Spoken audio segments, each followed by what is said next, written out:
ઓય લગન પહેલા તો બહુ જાનું ડીકુ ને ચીકુ કરતા ઉતા ને લગન પહેલા છે ને બધું જાનું ડીકુ ચીકુ બધું સારું લાગે. હવે લગન પછી તો આમ થોડું કા ડીકુ ને જીકુ. બોલો આજ ખાવાનું શું બનાવું? યાર બને છે એ બનાવતા નહીં આવડતું ને તો ચાંગુ બનાવીને ખવડાવી દીધું હોય તમને. પણ એક વાત તો જે બનાવે ને શેર કરતા કમે નહીં. આજકાલ તમારો ફોન આવવા માંડ્યો હે. હવે કઈ છુડેલો ફોન આવ્યો?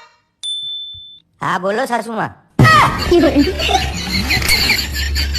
એલા તમારી જિંદગીમાં મારી શું કિંમત છે? મારી જિંદગીમાં તારી કરોડોની કિંમત છે. તો મને કરોડોમાંથી 5,000 આપો શોપિંગ કરવા. બધાના ઘરવાળા એમની ઘરવાળીને કંઈક ને કંઈક ગિફ્ટ આપતા જ હોય. એક મારો ઘરવાળો નકરું ભાષણ જ આપે.